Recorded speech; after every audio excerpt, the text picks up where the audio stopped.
Thanks for joining us today at St. Louis County Library's virtual author event to wrap up Children's Book Week. I want to say a huge thank you to HEC Media and Novel Neighbor, our partners. Novel Neighbor has Allie's book for anyone who orders it today. I'm Desiree Schumann. I'm with the St. Louis County Library, and I am so excited to be talking to one of my all-time favorite authors and favorite people. Now, I have professed my love for Allie Carter on numerous occasions, quite loudly and profusely, and it's probably a little embarrassing for her, but let's face it, her books practically live on the New York Times bestseller list. She is here today to talk with us about her newest series, which is a Winterborne Home for Mayhem and Mystery. And this book is actually full of exactly what the title says, along with this really huge dollop of family, really. So it's the second book in the series, so we're going to try not to do any spoilers, but please give a warm virtual welcome to Allie Carter. Allie, the first thing I want to do is say a huge congratulations. Here in Missouri, the Truman Readers Award is a big deal, and you just won for Not If I Save You First. So congrats on that. Thank you. I saw that and I whooped in my house and I emailed everybody. I was like, Not If I Save You First won the Truman Award. It's just, it feels so amazing. And it's such an honor. It's a genuine honor to have Missouri readers and teachers and librarians support that book and continue to support me. You guys have been, Missouri has been one of my favorite states to visit and do events, especially in St. Louis, for the duration of my career. And to be able to have now actual, I feel like it's an actual literal trophy, so to be like, Missouri loves me. And so that's such an honor. So thank you guys so much. Yeah, I whooped a little bit too for you. Not quite the same though, I'm sure. Why don't you tell us about your newest book and kind of give us like your inspiration for it, or your aha moment? So I was talking with actually some friends about, what book do I want to write? And this was after I had written Not If I Save You First. And, I've been doing YA for a long time. And my first YA book came out in 2005. And so actually 2006. I sold it in 2005.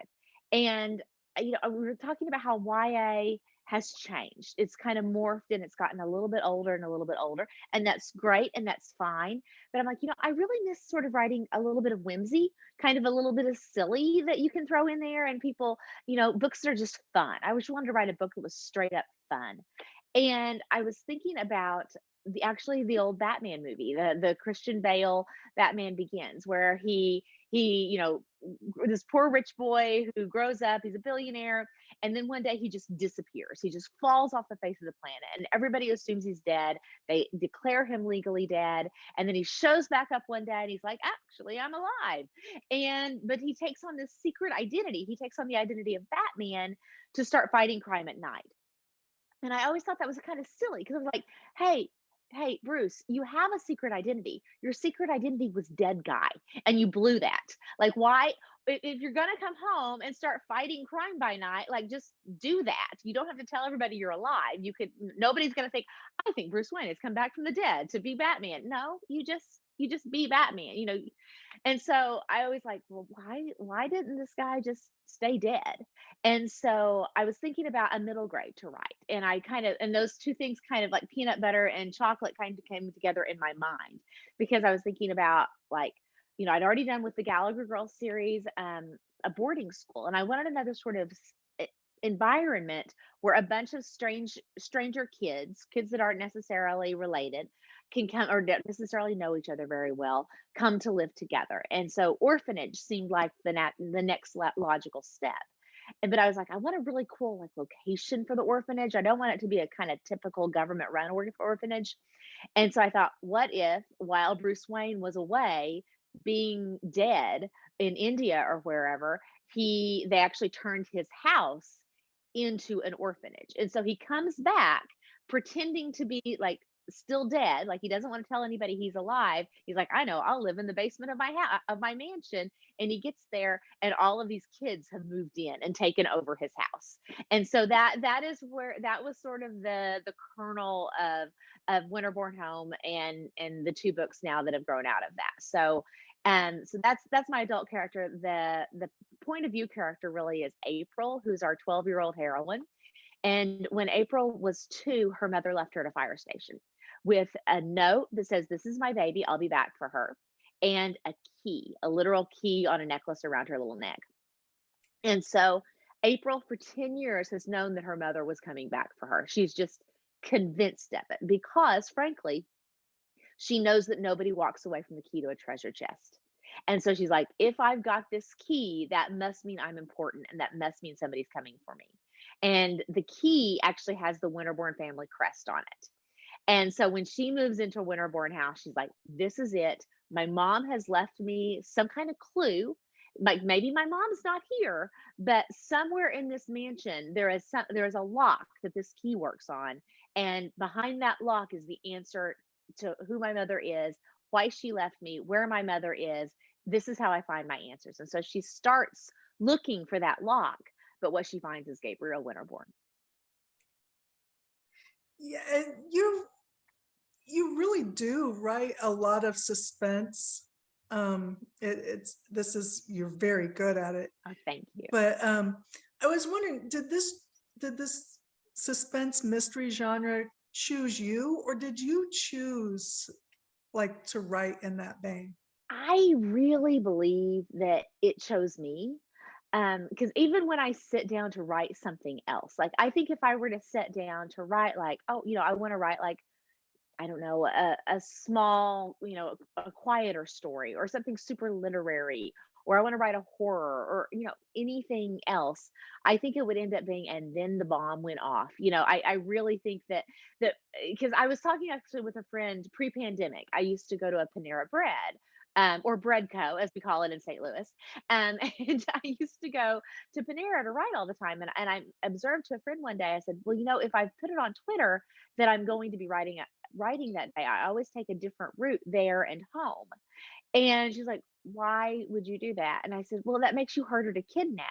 And she was like, I don't think that's a real threat in your case. I'm like, well, you never know, and you might as well. And and she said, do you do that because you write about because of the types of books you write? And I had to think about it for a second. I said, no, I write the types of books I write because I do that. And so, as a kid growing up in Oklahoma in the 70s and 80s, like I was convinced that my house was full of like really cool secret passageways and stuff. And my mom was like, this is a house we built on a concrete slab in 1977. There are no secret passageways here. I'm like, nope, there've got to be. Like, this clearly is a tunnel to the creek, and the creek to the old courthouse, and blah blah blah. She's like, no, that is really not a thing. And but in my mind, I was always telling that story. And so today they pay me for it, which is, boy, is that a happy ending. That's pretty incredible. I actually had the question that I was going to ask you later, but I'll ask you now. Were you good at solving mysteries as a kid? I think so. Yeah, I was always pretty good at putting pieces together and remembering things and being like, oh, that that goes there.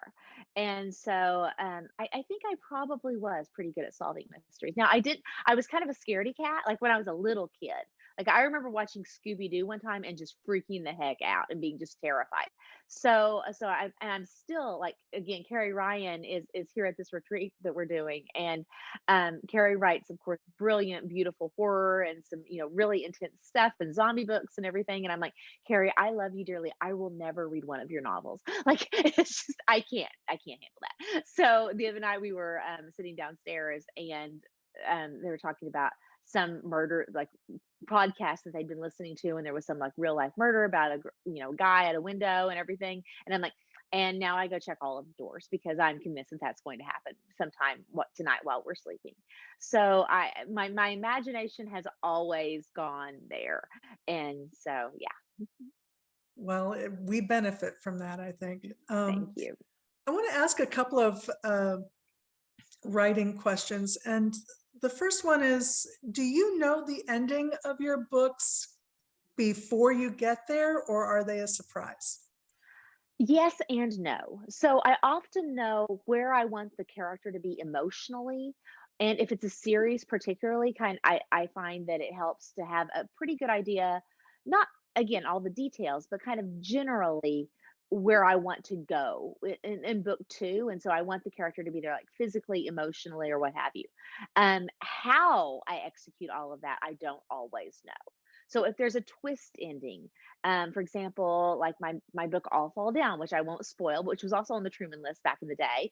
That had a twist ending, and I'm not even sure I knew that ending until I was into the writing of it, and then I was like, oh, this is what happened. And so sometimes the truth kind of reveals itself to me as I'm writing.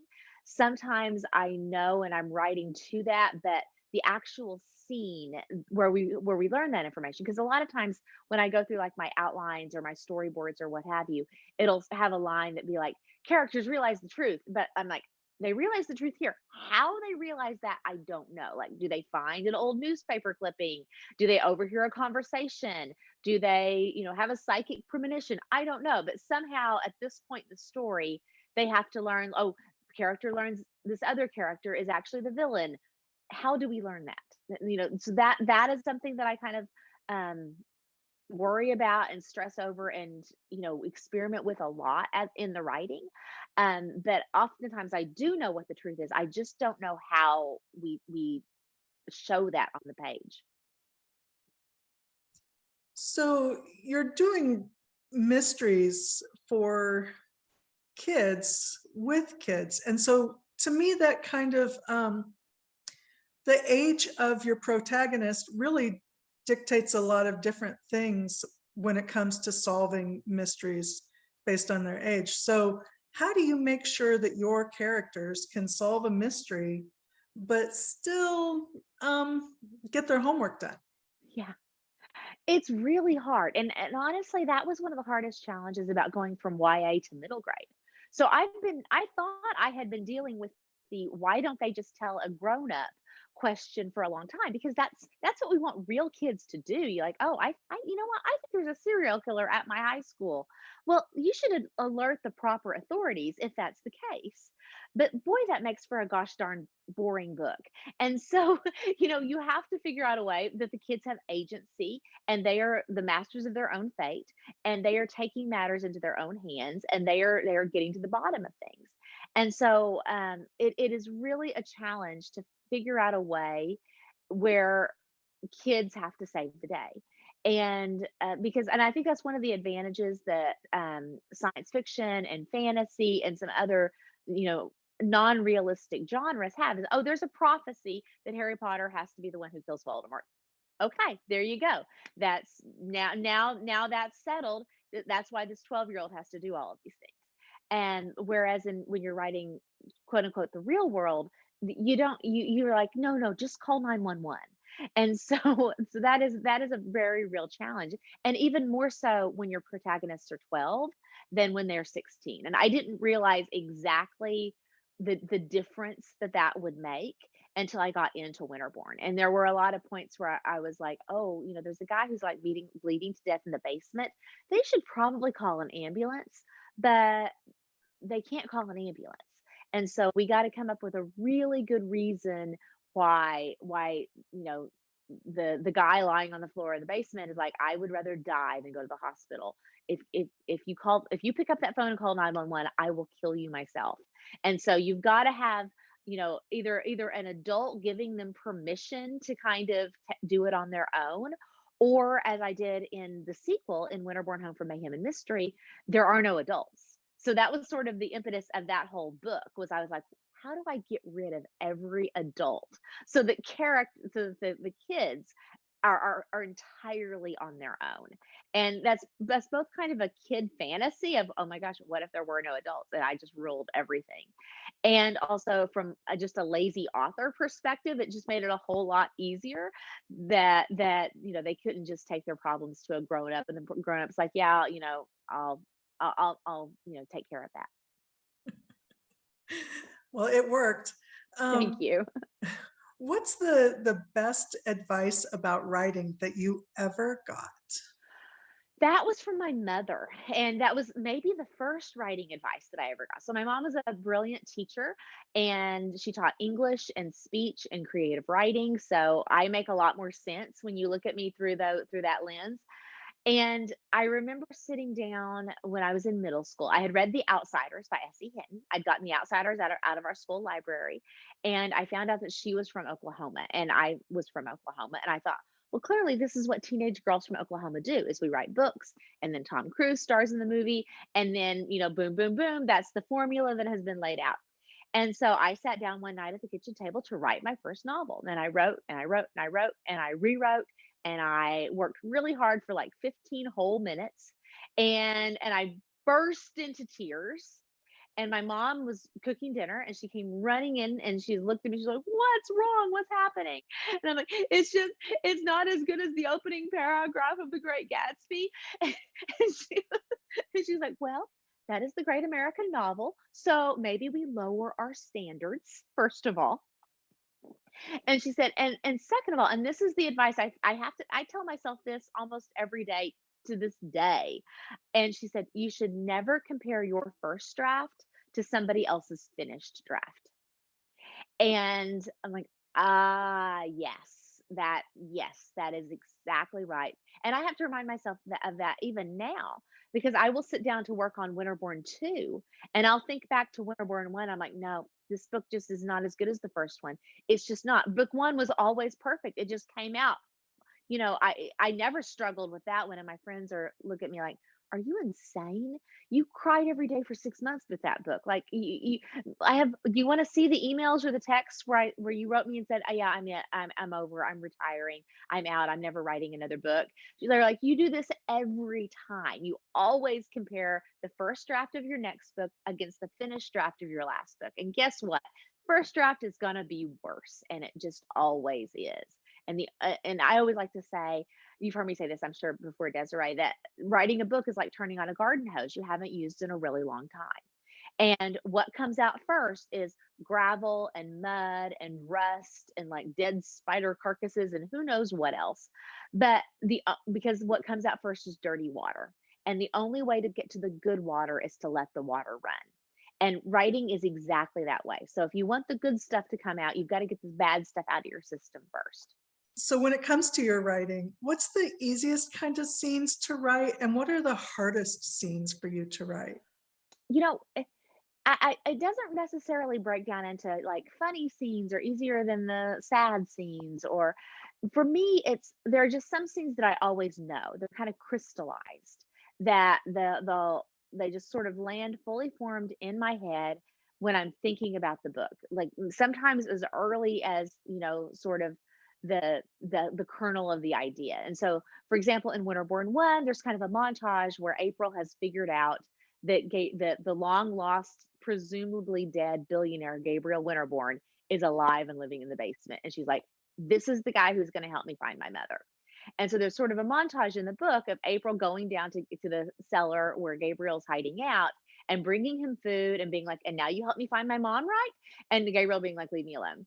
And so that I knew, like from the very first time that those characters popped into my head, I knew those scenes and that dialogue, and so those, like, I can write that like that. But there are other scenes that just I'm not real sure how they do it. And so, like we were talking earlier about the scenes where you have to figure out, okay, and then they figure out that the villain is the villain.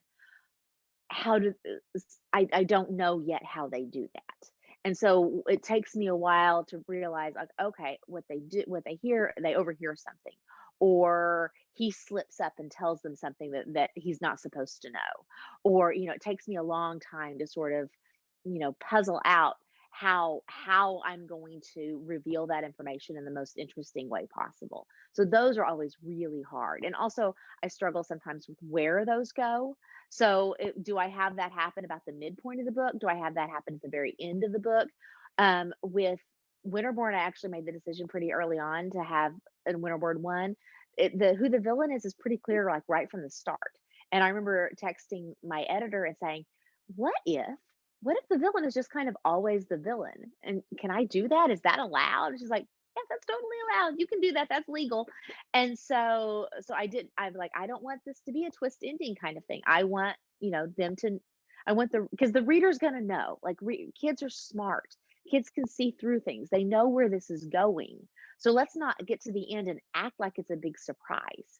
These kids always had a really weird feeling in their gut about this guy, and turns out it's because he's evil, lo and behold.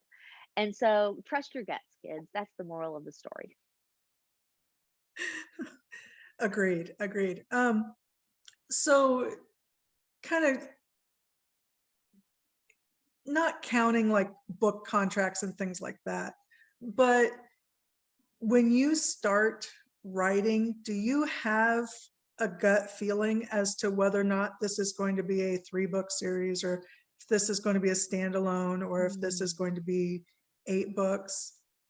I I have a feeling, usually about whether I want it to be a series or not, first of all. So when I started Not If I Save You First, I started it to be a standalone.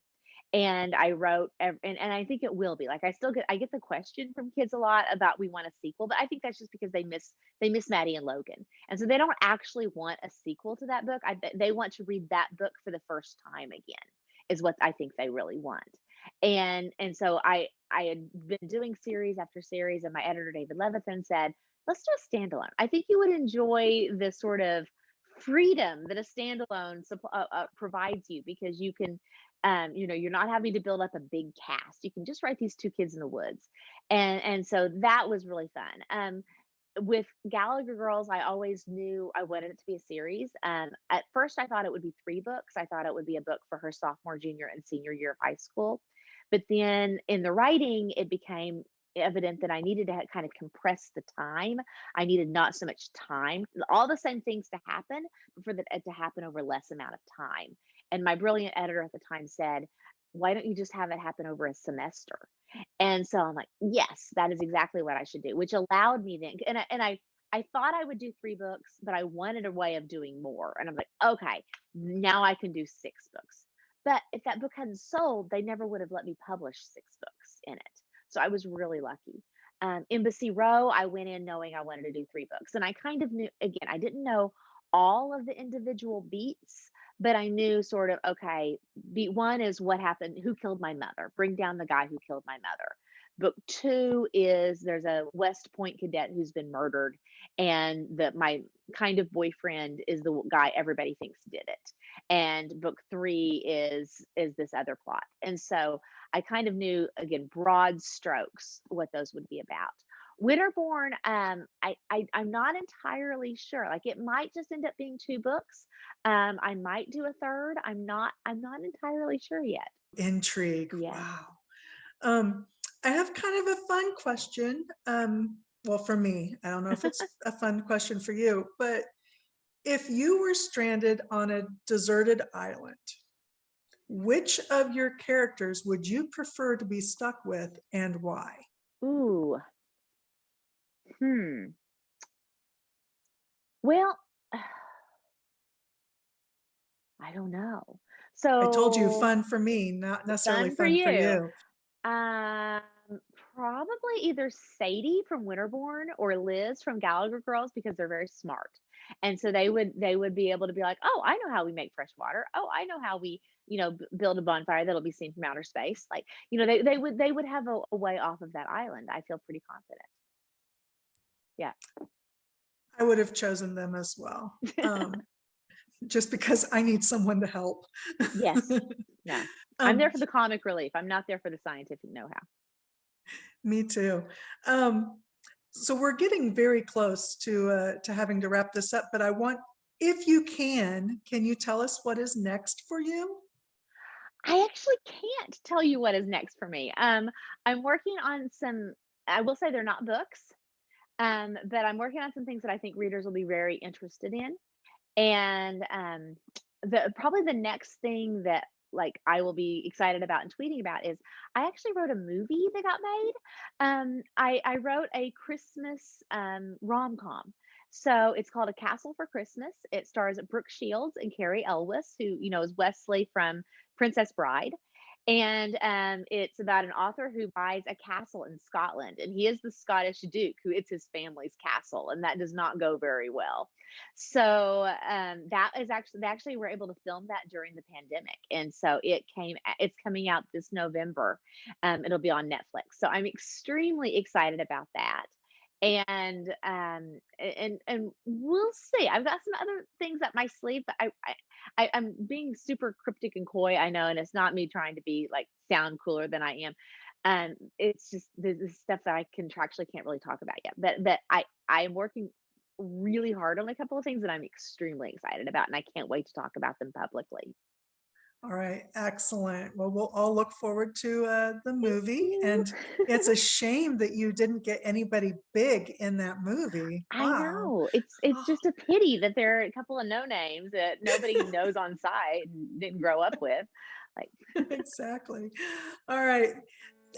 Allie Carter, as always, it is absolutely lovely to talk to you you. too. I am so glad we got to share some time together. And everyone go out and pick up the Winterborne Home series. I've been book talking it like crazy. So, Bless your and heart. again, Librarians are the best. don't forget, thank you to HEC Media and to Novel Neighbor for helping us out. And thank you. Thank you. Be well, St. Louis.